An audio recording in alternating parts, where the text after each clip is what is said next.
Soupçon de blanchiment, la mise en examen du milliardaire russe Kerimov annulé. La mise en examen pour blanchiment de fraude fiscale du milliardaire russe Souleyman Kerimov, dont l'arrestation à Nice en novembre avait provoqué la colère de Moscou, a été annulée jeudi par la chambre de l'instruction de la cour d'appel d'Aix-en-Provence.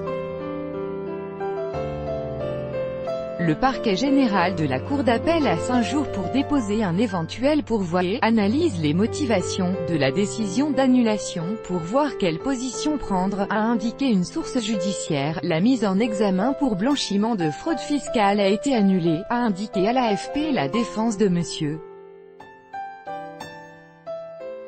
Kerimov, mais Jacqueline Lafont, Nikita Sychoff et Pierre Haïk, dont le client avait été mis en examen le 23 novembre dans une enquête sur l'achat de villas au Cap d'Antibes sur la Côte d'Azur à des montants sous-évalués.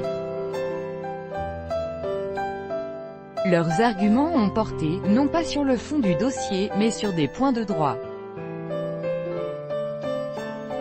On a essayé de démontrer, ce qui a manifestement convaincu la chambre de l'instruction, que les poursuites sur le fondement de qualification de blanchiment n'étaient pas recevables, car le blanchiment est une infraction de conséquence à une infraction préalable.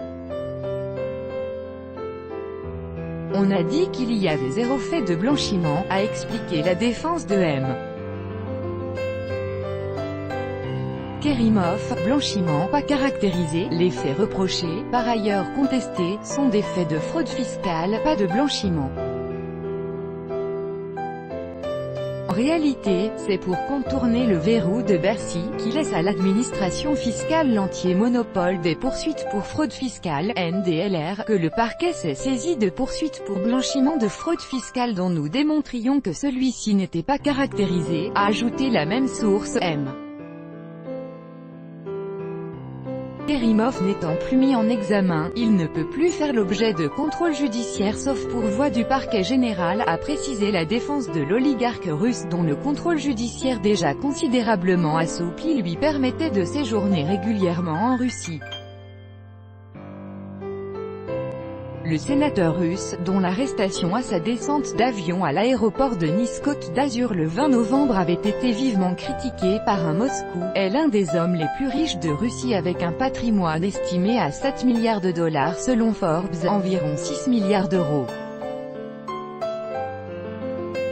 Originaire du Daghestan, le quinquagénaire, qui avait échappé à la détention provisoire contre une caution de 40 millions d'euros début décembre, était soupçonné d'avoir acquis sous un prête-nom 5 villas de grand luxe au Cap d'Antibes à grand renfort d'argent liquide. L'une a été revendue depuis, les 4 autres saisies. Le montant de l'argent clandestin entré en France depuis la Russie avait alors été estimé entre 500 à 750 millions d'euros. L'arrestation de M.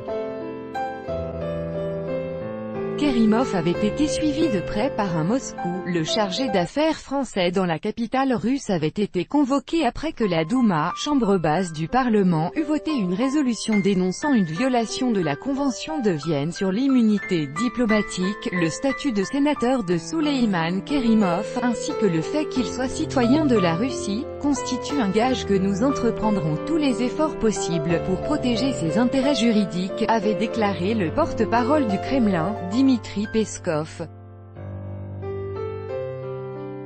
En décembre, un autre milliardaire russe, Mikhail Prokhorov, et 12 autres personnalités russes, dont le réalisateur Pavel Lungin, avaient publié une lettre ouverte demandant que leurs compatriotes puissent regagner Moscou pour raison de santé, issus d'une famille ayant fait fortune dans l'outillage professionnel avec la marque Hilti. Le financier suisse Alexander Studalter, que les enquêteurs soupçonnaient d'avoir été le prête-nom de M.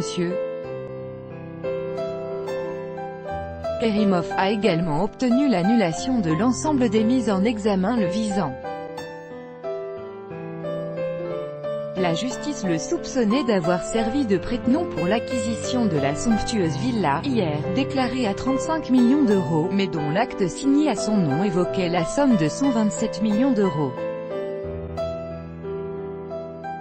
Plus aucune accusation ne pèse désormais contre lui, s'est réjoui dans un communiqué M. Bruno Quentin, son avocat. Au total, 13 personnes, dont un certain nombre de professionnels locaux de l'immobilier, ont été mises en examen dans cette vaste enquête qui avait débuté fin 2014. C'est une banale planque de la brigade des stupéfiants, qui avait mis les enquêteurs sur la piste des mouvements suspects d'argent liquide. Pas moins de 3 années d'enquête avaient été nécessaires pour remonter jusqu'à l'oligarque russe. Tout droit de reproduction et de représentation réservé. Copyright 2018, Agence France Presse.